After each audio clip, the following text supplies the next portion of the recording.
نے حضرت موسیٰ علیہ السلام سے مطالبہ کیا کہ اجعل لنا الہن کما لہم آلہہ، اے موسیٰ ہمارے لیے بھی اسی طرح سے بت بنا دو، معبود بنا دو، جیسے یہ لوگ اپنے اپنے معبودوں سے لگے بیٹھے ہیں۔ حضرت موسیٰ علیہ السلام نے کہا ظالموں، ابھی اللہ کا اتنا عظیم معجزہ دیکھ کر کے آ رہے ہو کہ ٹھاٹھے مارتے ہوئے سمندر میں اللہ عز و جل نے تمہارے لیے راستے بنا دیے ہیں، اور باہر نکلتے ہی شیطان نے تمہارے اوپر حملہ کر دیا، اور تم نے یہ کہا ہمارے لیے یہ معبود بناؤ۔ ارے یہ جھوٹے معبود ہیں، تمہارا حقیقی اور سچا معبود اللہ۔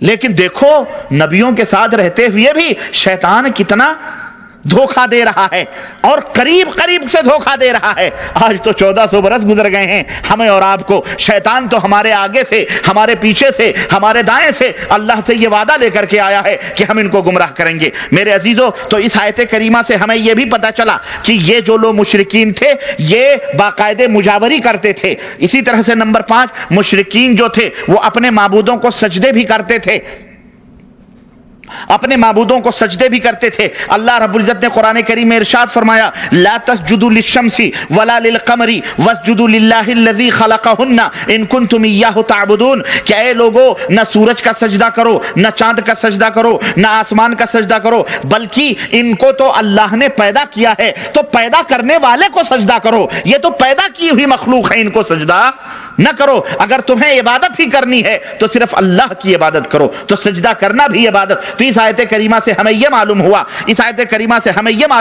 کہ وہ لوگ سورج کو پوجتے تھے، چاند کو بھی پوجتے تھے، اور اس کے بھی سجدے کیا کرتے تھے۔ میرے عزیزو، اب یہ تمام سب اعمال جو کچھ بھی آپ نے سماعت فرمائے ہیں کہ پکارتے تھے ان کو، ان کے نام کے نذر و نیاز بھی چڑھاتے تھے، ان کے نام کے ذبیحے بھی ذبح کرتے تھے، ان کی مجاوری بھی کرتے تھے، یہ تمام سب اعمال اللہ تعالیٰ نے ان کو کیا قرار دیا ہے؟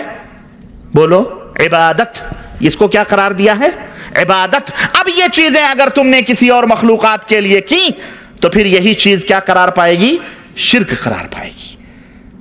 اور سنو، اب آپ سوال کر سکتے ہیں کہ وہ لوگ کیوں کرتے تھے ایسا، ان کے ساتھ یہ عبادتیں کیوں کرتے تھے جبکہ اللہ کو مانتے تھے؟ تو ان کے سامنے 2 مقصد تھے، اور آج بھی انہی 2 مقصدوں کی وجہ سے آدمی ان کے پاس جاتا ہوتا ہے، شرک وغیرہ جو کرتا ہے اس کے سامنے 2 ہی مقصد ہوتے ہیں، ایک تو خوف ہوتا ہے، مارے ڈر کے کرتے ہیں، اور دوسرا لالچ ہوتی ہے، اور وہ لالچ دنیاوی لالچ ہوتی ہے، اخروی لالچ کسی کو نہیں ہوتی ہے۔ کوئی خواجہ اجمیری کے مزار پر اس لیے نہیں جاتا ہے کہ وہ جنت میں بخشوا لیں گے، بلکہ بیٹا ہی بیٹی مانگنے کے لیے جاتا ہے، مصیبتوں اور دکھوں میں پکارنے کے لیے، چادر چڑھانے کے لیے جاتا ہے۔ داتا گنج ہجویری اور پاک پٹن میں صرف مرغا لیے اس لیے جاتے ہیں کہ منتیں مانی ہیں، ہم نے فلانے کی زمین غصب کی تھی، بابا کے نام کی منت مانی، ہماری ڈگری ہو گئی، خلاص مرغا ذبح کر دیں گے، چادر چڑھا دیں گے۔ تو 2 مقاصد ہوتے تھے ان کے سامنے، تو مشرکین بھی یہی کرتے تھے۔ اللہ رب العزت نے ان کے ان مقصدوں کو قرآن کریم میں کھول کے بیان کیا ہے۔ سورہ یونس آیت نمبر 18، وَيَعْبُدُونَ مِن دُونِ اللَّهِ مَا لَا يَضُرُّهُمْ وَلَا يَنفَعُهُمْ وَيَقُولُونَ هَؤُلَاءِ شُفَعَاؤُنَا عِندَ اللَّهِ۔ اللہ فرماتا ہے کہ یہ مشرکین مکہ جو تھے، یا مشرکین اس دور کے جو تھے، وہ لوگ اللہ کے سوا ایسے لوگوں کو کی عبادت کرتے ہیں جو نہ انہیں نقصان پہنچا سکتے تھے نہ انہیں فائدہ پہنچا سکتے تھے، لیکن وہ ان کا عقیدہ یہ تھا ہؤلاء شفعاؤنا عند اللہ، یہ اللہ کے دربار میں ہماری سفارش کریں گے۔ تو ایک مقصد ان کا کیا تھا؟ وسیلہ بنیں گے، سفارش کریں گے ہم۔ اب ظاہر ہے کہ وہ مشرکین مکہ آخرت کے اوپر یقین تو نہیں رکھتے تھے، وہ کہتے تھے یہ دنیا کے اندر مر پٹ جائیں گے، ہمارا کوئی حساب و کتاب نہیں ہوگا، اس لیے سفارشی کس معاملے میں کوئی دنیا کی بات پھنسی تو ان کے دربار میں چلے گئے، خلاص بگڑی بنا دی گئی۔ ہاں، اس لیے ان کو سفارشی سمجھتے تھے وہ لوگ۔ اور اسی طرح سے دوسرا مقصد کیا تھا؟ دوسرا مقصد یہ تھا کہ وہ کہتے تھے ما نعبدہم الا لیقربونا الی اللہ زلفی۔ سورہ الزمر آیت نمبر 3 اٹھا کر کے دیکھیں، اللہ رب العزت نے فرمایا کہ اس دوسرا مقصد، جس مقصد کے لیے وہ ان کو پوجتے تھے، ان کو پکارتے تھے، نذر و نیاز چڑھاتے تھے، یہ تھا کہ وہ کہتے تھے ہم ان کی عبادت صرف اس لیے کرتے ہیں تاکہ یہ ہمیں اللہ سے قریب کر دیں، بڑے گنہگار ہیں، بڑے پاپی ہیں، ہم اللہ کو نہیں بلا سکتے، ہم اللہ کے سامنے کیسے فریادیں کر سکتے ہیں، تو ہم ان کے دربار میں چڑھا کر کے کہ گرو گھنٹال تم ہی ہمیں اللہ تک پہنچا دو۔ یہ تو اس طرح سے اللہ عز و جل نے فرمایا، یعنی اللہ کا قرب حاصل کرنے کرنے کے لیے, اللہ کی نظروں میں محبوب بننے کے لیے, اللہ کا پیارا بننے کے لیے وہ لوگ ان ہستیوں کے ساتھ یہ تمام سب کام کرتے تھے. میرے عزیز, میرے دوست, اب تک کی تمام باتوں کا خلاصہ اور نچوڑ یہ ہوا کہ مشرکین مکہ جو تھے وہ اللہ کو خالق بھی سمجھتے تھے, رازق بھی سمجھتے تھے, اور ساری چیزوں اور سارے اختیارات کا مالک صرف اللہ کو سمجھتے تھے, اور اللہ کے ساتھ ساتھ وہ فرشتوں, پیغمبروں, بزرگوں, صالحین اور ولیوں وغیرہ کو اور پیڑ پودوں کو وہ پوجتے تھے, اور ان کے بارے میں یہ عقیدہ رکھتے تھے کہ انہیں اللہ کی طرف سے فطری طاقت فطرت سے بالا تر طاقت عطا کی گئی ہے, یہ فطرت سے بالا تر قوت کے مالک ہیں اور ان کو اللہ تعالیٰ نے عطا کیا ہے, اسی لیے وہ انہیں پکارتے تھے, ان سے التجائیں کرتے تھے, ان کی نظر و نیاز مانتے تھے, ان کے اوپر چڑھاوے چڑھاتے تھے, ان کے نام اور ان کے استھانوں پر جانور لے جا کر کے ذبح کرتے تھے, اور ان کی مجاوری کرتے تھے, ان سے مجاوری کرنے بیٹھتے تھے, انہیں سجدہ کرتے تھے. یہ تمام سب کام ان کا ہوتا تھا, اور یہی سب کام ان کا شرک تھا. اسی وجہ سے وہ کافر قرار پائے, انہیں قتل کیا گیا, قیدی بنایا گیا, ان سے جنگیں لڑی گئیں, انہیں جہنمی قرار دیا گیا. میرے عزیز, اب ان آیات قرآنیہ کی روشنی میں جو آپ نے سماعت فرمائی ہیں, جو آپ نے سنی ہیں,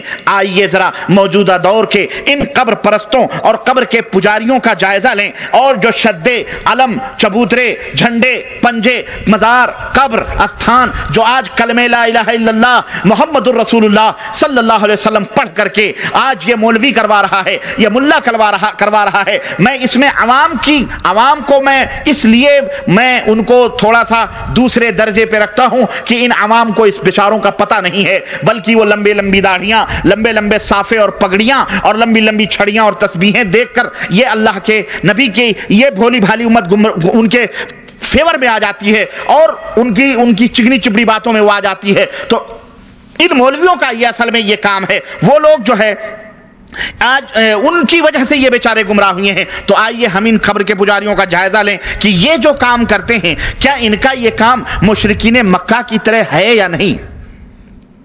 کیا ان کا یہ کام صرف لا الہ الا اللہ محمد رسول اللہ نکال دیجئے, باقی یہ سارا کام مشرکین مکہ کی طرح ہے یا نہیں ہے؟ نام کی بات بھی آئے گی تو مشرکین مکہ میں بھی عبدالعزیز تھے, اب مشرکین مکہ میں بھی عبداللہ نام کے موجود تھے لوگ, نام بھی کوئی مختلف نہیں تھا, صرف یہ تھا کہ وہ کلمہ لا الہ الا اللہ نہیں پڑھتے تھے. آج کلمہ لا الہ الا اللہ پڑھ کر کے اسلام کا لیبل لگا کر بالکل وہی عمل کیا جا رہا ہے جو مشرکین مکہ کیا کرتے تھے. آئیے اس کا پتہ لگائیں, ان کے عقیدے انہی لوگوں کے عقیدوں کی طرح ہیں یا نہیں ہیں. ہو سکتا ہے کسی کے ذہن میں یہ سوال اٹھتا ہو کہ جناب ہم تو کلمہ پڑھتے ہیں, ہم تو نماز پڑھتے ہیں, ہم مشرک کیسے ہو سکتے ہیں؟ کیا مسلمان بھی مشرک ہو سکتا؟ کیا کلمہ پڑھ کے بھی آدمی مشرک ہو سکتا ہے؟ تو ایسے میرے عزیزوں, میرے بھائیوں کو میں یہ بتلانا چاہوں گا کہ اس آیت کریمہ قرآن کی آیت سنو. قرآن کریم کی روشنی میں اللہ رب العزت ارشاد فرما رہا ہے, وہ اپنا جواب ڈھونڈو کہ اللہ کیا فرما رہا ہے. اللہ فرما رہا ہے کہ وَمَا يُؤْمِنُ أَكْثَرُهُمْ بِاللَّهِ إِلَّا وَهُمْ مُشْرِكُونَ. بہت سارے ایسے لوگ ہیں جو لا الہ الا اللہ پڑھتے ہیں, جو اللہ کے اوپر ایمان لانے کا دعویٰ کرتے ہیں, لیکن وہ مشرک ہیں. تو اس آیت کریمہ سے ہمیں یہ معلوم ہوا کہ شرک ایک ایسا خطرناک گناہ ہے کہ وہ کلمہ پڑھنے کے باوجود بھی انسان کو لگ سکتا ہے, کیونکہ اللہ فرما رہا ہے اور اللہ اپنے فرمان میں جھوٹا نہیں ہے. تو شرک کرنے کے باوجود بھی, کلمہ پڑھنے کے باوجود بھی آدمی مشرک ہو جاتا ہے. یعنی اکثر دعوے داران ایمان جو ہیں وہ شرک کی دلدل میں پھنسے ہوئے ہیں. اگر کوئی کہتا ہے کہ بندے خدا تم دعویٰ تو ایمان کا کرتے ہو, اللہ کے بندو تم تو اللہ رب العزت کے اوپر ایمان کا دعویٰ کرتے ہو مگر شرک میں گرفتار ہو, آخر کیوں شرک کر رہے ہو؟ شرک و توحید کو تم کیوں ملا رہے ہو؟ تو جواب دیتے ہیں کہ میاں ہم شرک تھوڑی کر رہے ہیں, بلکہ انبیاء اور اولیاء سے محبت رکھتے ہیں, ان کی عقیدت ان سے ہم الفت کرتے ہیں, ان سے محبت رکھتے ہیں. ان کی عقیدت میں شرک تو تب ہوتا جب ہم انہیں اللہ کے برابر سمجھتے, ہم تو انہیں اللہ کا بندہ سمجھتے ہیں, اللہ کا مخلوق سمجھتے ہیں. اللہ نے انہیں یہ قدرت اور یہ تصرف دے دیے ہیں کہ وہ جس کو چاہیں, جس کی بگڑی بنا بنانا چاہیں بنا دیں, جس کو چاہیں بیٹا دیں اور جس کو چاہیں بیٹی دیں. ان کو پکارنا اللہ ہی کو پکارنا ہے, ان سے مدد مانگنا اللہ ہی سے مدد مانگنا ہے، ان سے گریہ وزاری کرنا، ان سے فریاد کرنا در حقیقت اللہ ہی سے فریاد کرنا ہے۔ یہ لوگ اللہ کے بڑے پیارے لوگ ہیں، اللہ کے محبوب بندے ہیں، یہ جو چاہیں کر دیں، یہ جس کو چاہیں عطا کر دیں، ان کو اختیار ہے، یہ ہمارے سفارشی ہیں، یہ ہمارے